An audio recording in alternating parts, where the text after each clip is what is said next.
Coming up on this edition of One, we'll take you on a flight in the only flying B-29 Superfortress in the world, along with a World War II veteran B-29 pilot who shares his memories of wartime service. I really never had a lot of fear, because somehow in the human complex you always think, oh, the accident's going to happen to the other guy. Then, MMA fighting is growing in popularity for men and women. We go inside a top-ranked MMA training center in Central Florida to see why people are flocking to what seems like such a violent sport.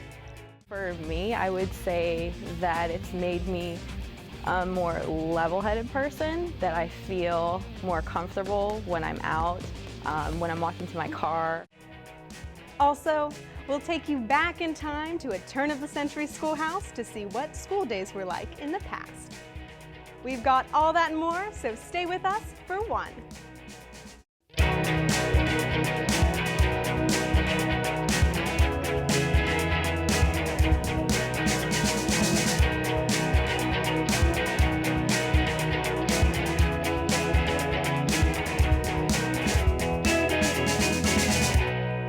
Hi, I'm Amy Lo-Cicero, and welcome to One. This month, we celebrate Memorial Day when we remember those who served our country and gave the ultimate sacrifice.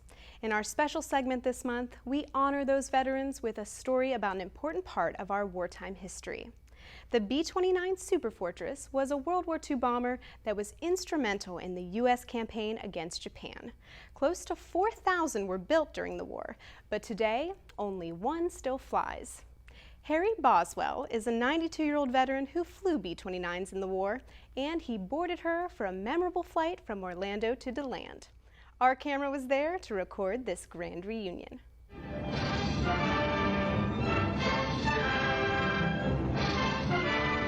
The B-29 was developed as the longest range bomber. They knew that they needed to have more range in order to try to prosecute the war in the Pacific against Japan, and they were simultaneously developing the atomic bomb.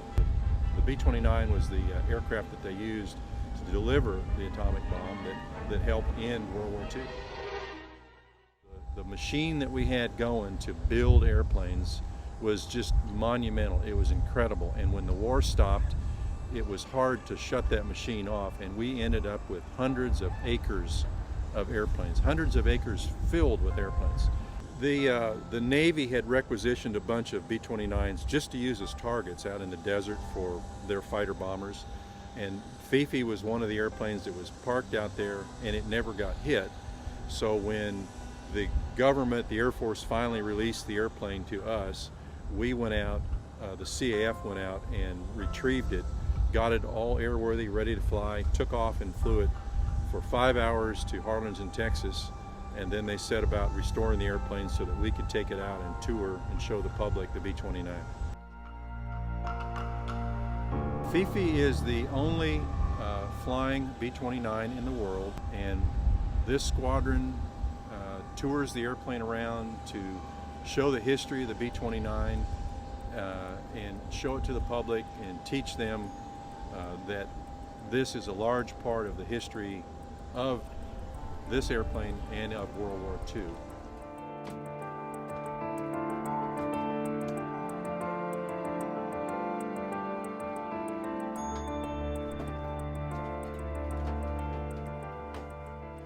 I am sitting in the pilot seat of the B-29 Superfortress. What we have here is the bombardier seat. Co-pilot seat, flight engineer sits back there. You can see that we have dual controls, dual throttles, and the flight engineer also has power controls back there. That instrument down there is a Norden bomb sight. This is what the radio operator's position looked like, and these are all the radios that he had at his disposal. Okay, this is the navigator station, and of course back in the day they needed a navigator to figure out where they were going. This navigator station here, this is just a map of Japan, and this happens to be autographed by Dutch Van Kirk. You can see his autograph there, and he was the navigator on Enola Gay that when they flew their mission to drop the bomb over Hiroshima. It's looking good. It's up at the right level. I've always had a passion for airplanes, World War II airplanes, all kinds of history around aviation. So when I got the opportunity to join this CAF unit and get to fly the B-29 and the B-24, it was kind of a dream come true for me. Over the years when I've come out, we get to meet veterans that have actually flown the airplanes, worked on the airplanes, built the airplanes, maintained them. There's always stories. Welcome aboard. Thank you. Thanks for your service. Good morning, Harry. Welcome aboard. Now, you were a pilot on one of these? Yeah, I was airplane commander. Okay. I flew 17 missions altogether. All right. Everything from high altitude to laying mines in the inland sea to the firebombing. How you feeling about your ride today? Oh, I'm over it now. I first thought I was going to be a little apprehensive, but they assured me we got some good engines.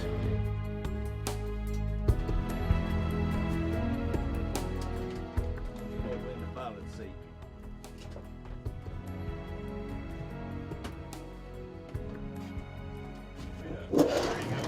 All right, clear the props. Any memories coming back to you right now? Yeah, like the whole thing, getting ready for a mission, kind of getting everything ready and getting over here, getting ready to head down the runway. You wish you could? No, I really never had a lot of fear because somehow in the human complex, you always think, oh, the accident's going to happen to the other guy. It's not going to happen to me, and you have all this confidence that you're not going to be worrying about anything. And I didn't. I never, I could go to sleep, lay down the night before and sleep like a log. I didn't dread it. The airplane, as the pilot will tell you, it's always been, from the start, it was a super good airplane. The problem that they continually had was with those engines. But the captain assured me we got some good engines on this one, so.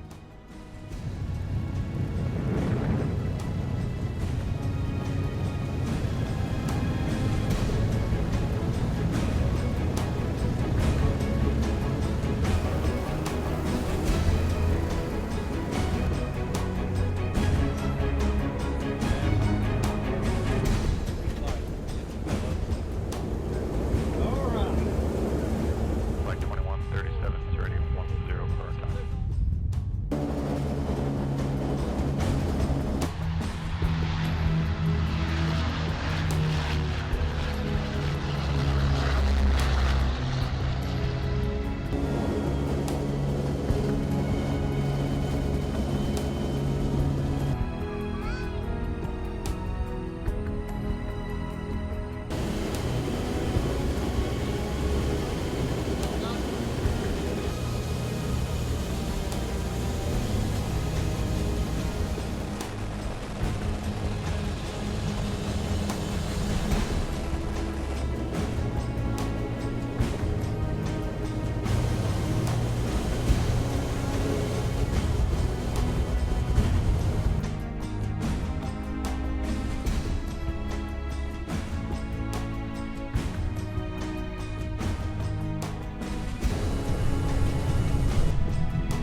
Did we do all right? You did. You passed. How'd it feel flying again? Felt great, really did. Felt like riding in a school bus. No, the air was a little rough today, but no, I felt very comfortable with the three gentlemen up here controlling. Harry, Yep. thank you very much for everything you did. No problem. It's been my pleasure. It's you were a part of making the United States what it is now. Thank you. So don't think Well, we don't like know I it. said, don't have to thank me because the guys that I didn't give anything really. I got a lot out of it. Of course, the ones that lost their life and got crippled, they're the ones that gave everything. It was a broad experience for me. I didn't. You were there. You were in the middle of it. After the war, Harry went on to a distinguished career as a Florida lawyer and currently resides in Tallahassee. Fifi, along with other historical aircraft, is touring the country, offering the chance for the public to see and even ride in these flying pieces of history. Coming up on One, we go inside a top-ranked MMA training center in Central Florida to see why people are flocking to what seems like such a violent sport. Also, how unused public space is being converted to hydroponic organic gardens. But first, let's take a look at some nonprofit events and opportunities in our community.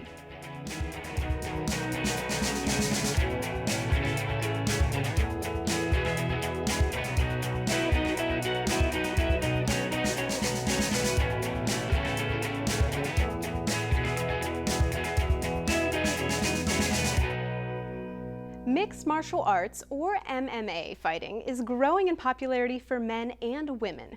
Now a mainstream media sport, its television audiences rival those of boxing and professional wrestling. But professional fighters aren't the only ones to do MMA. Students, moms, and working class people are all taking MMA training. We went inside a top-ranked MMA training center in Central Florida to see why people are taking up this tough new sport. American Top Team is considered to be one of the best MMA teams in the country. The main martial arts that we focus on here are Brazilian Jiu-Jitsu, Muay Thai kickboxing, and mixed martial arts. So we're teaching those disciplines, but we also have a great cage fitness program, and we have a great kids program as well. We have world champions in several different organizations, both in grappling, mixed martial arts, Jiu-Jitsu, boxing, Muay Thai kickboxing. When we have kids who first start training, we focus a lot just on positional control, what to do if somebody's on top of you, how to stop somebody from taking you down to the ground, the basics. And as they progress, they'll eventually start learning more advanced techniques. We generally have the students on the mats really just working techniques with one another. A lot of times we're just drilling either by yourself or with a partner, practicing the techniques, getting that muscle memory developed. A lot of people have a misconception about what MMA is. They call it a blood sport or human cockfighting, and really the truth is it's one of the most difficult professional sports to compete in. It requires such a high level of dedication, commitment, not just on your physical level, but mentally and emotionally. Athletes really have to have that self-control and self-discipline to compete at the highest level. Also, there's definitely a confidence that comes with knowing that you could defend yourself or your loved ones should you ever need to. So the students leave here not just healthy and fit, but feeling better about themselves overall. I've never done sparring, I've never competed, so I can see the intimidation of women coming into an MMA gym. But what I always tell my friends is that, you don't have to do those things. You can get in shape, you can learn self-defense, and it's not all about fighting. Mixed martial arts changed me in my aggression. I was very aggressive coming up through, I would say, my adolescent years. Learning how to, strike and use your jiu-jitsu and, encompassing everything and putting everything together and actually drilling and training with, top-level guys helped me calm down quite a bit. You get beat up enough, you'll calm down real fast. I was nervous. I was very, very nervous because you don't know what's going to happen. You don't know anything. You're just getting tossed around and rolled around and submitted all over the place. But it has changed my life. It's made me less aggressive, calm, relaxed everywhere I go. It's opened my eyes. There's no aggression in here. It really changed me in that sense where, I've always had respect for people, but after really getting on the mat and striking and, doing my jiu-jitsu and everything like that, it just made my respect just shoot through the roof. For me, I would say that it's made me a more level-headed person, that I feel more comfortable when I'm out. When I'm walking to my car, I know what I would do in a situation if I were ever attacked. Mixed martial arts has allowed me to help my students reach their personal goals. I can pass along those lessons to help them not just in training and competition, but also in their everyday lives. At the end of it, when you get your hand raised, you leave in victory, it just feels really good to know that all that hard work pays off.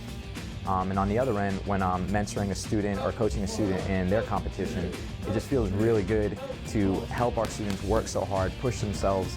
They get to really see their full potential. And again, at the end of that, I get to see their success and kind of sharing with their glory when they're doing good, they're winning. It just feels really good as a coach to see our students succeed. The injury rate in MMA is similar to boxing, but more than other full contact sports such as judo and taekwondo. So wearing the proper safety equipment is very important during training. Intellectual Decisions on Environmental Awareness Solutions, or IDEAS, is an organization that started at the University of Central Florida in 2008 to help reach the climate action goals set by University President John Hitt. The president's climate commitment proposed that UCF would be carbon neutral by 2050. IDEAS continues to work hard to achieve that goal for the university as well as the community at large. One of their current projects, converting unused public space into organic hydroponic gardens.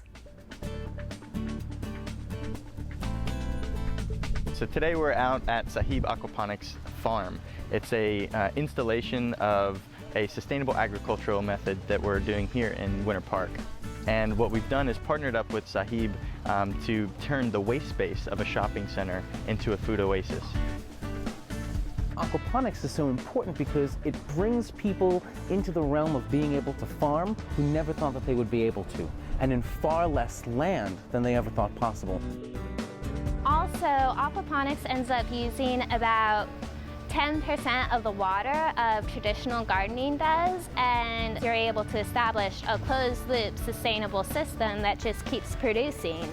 There's a few ingredients that you need, and pretty much the rest is up to your own interpretation with whatever materials you have. You mainly need a container, you need water, you need a pump for circulation, and you need nutrients. We have various different systems of aquaponics, vermiponics, raised bed organic gardening, and others that basically we use as a test bed so that we can bring people out here on a monthly basis, give them tours, and then also help to develop different aquaponic and vermiponic systems for the community. Greg, someone have a taste of it. We got invited to work on this project at the WRCC where we were installing raised garden beds, and in the beginning of that project, Jessica from the U.S. Green Business Council had asked if we could install a vermiponic system. We're introducing two totally different types of gardening methods. An aquaponics unit, which we're calling vermiponics because instead of fish we're using worms, and also the traditional kind of raised bed gardens. This project is really appealing because it's my first project that I got to work on designing and building and installing my own system, and I think it's really important to spread awareness about growing your own food, especially in this type of environment where a lot of the people here wouldn't necessarily think about it. The vision of revitalizing the WRCC to incorporate green building practices as well as sustainable agricultural methods is a huge deal, and we're also seeing that the women and the children want this. Through coming in and doing this project, we've had quite a few of the residents get really excited. They're always coming up and asking questions and being like, oh, so when can we start eating the produce that's in there? We don't just want to put in a garden and leave, because after all, there is this disconnect of food there. People don't know how to take care of a garden, and when the vegetables grow, they don't necessarily even know what to do with them in many cases. What we're trying to do is incorporate, diversity within the food that are going to be growing in these beds, and also teach the women and the children, at this rehab center, not only how to grow these different types of foods, but how to turn that food into, a meal. Having this kind of dual approach to try to show them that producing their own food is very cheap. After all, the poorest people in the world are subsistence farmers. So it's not a difficult thing to get into if you know what you're doing. And that's what we're all about. It's really nice to be able to come in, do this system, and see it make a difference in other people's lives. IDEAS continues to be a model for educating and inspiring youth as it has expanded to 50 chapters in 15 countries. The organization was even accredited by the United Nations in 2012. Next on One, find out what it was like to live and go to school over 100 years ago. But first, let's check out more upcoming nonprofit events from around the area.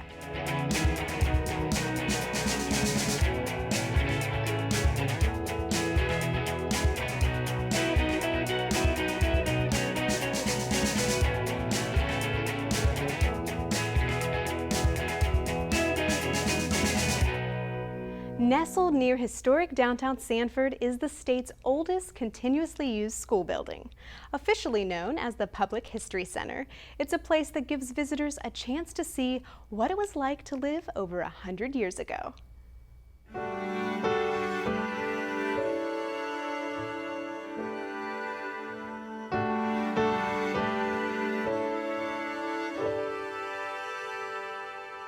Today we're hosting the Turn of the Century Experience Workshop, which allows our visitors to actually take a journey into the past and experience life at the turn of the century. And we're doing that through two of our exhibits here at the Public History Center. The first exhibit is the Turn of the Century Classroom, which is a 1902 classroom, and the other exhibit is the Talk of the Town, which really allows our visitors to experience what life was like at the turn of the century. We're really hoping to make history more accessible to the community. We want people to really experience what life was like over 100 years ago. This room has been recreated to look like a classroom did in this building in 1902.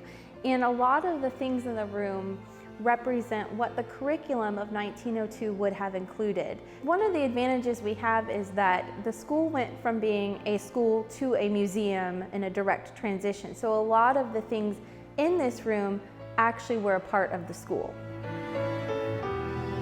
School in 1906 was very different than school today as far as subjects are concerned. They had a wide variety of things that they felt were very important than what we do today. Examples are music. The teacher had to know how to play the piano and teach the students music.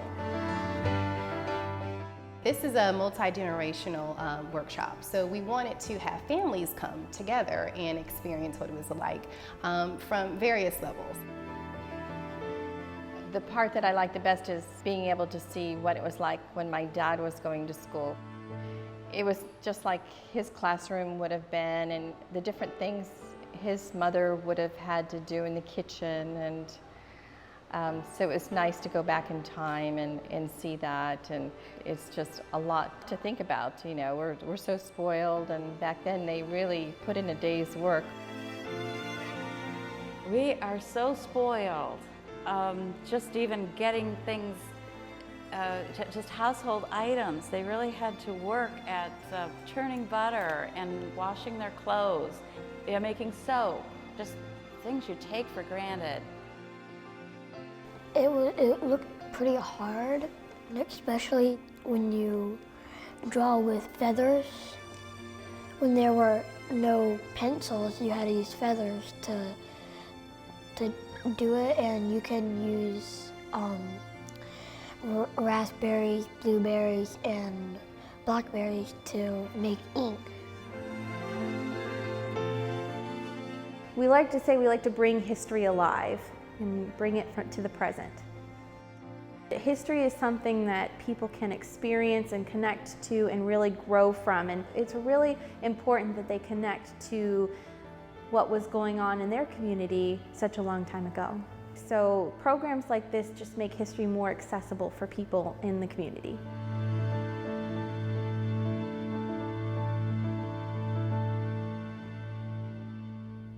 The Public History Center is housed in what was Sanford's very first high school and is listed on the National Register of Historic Places.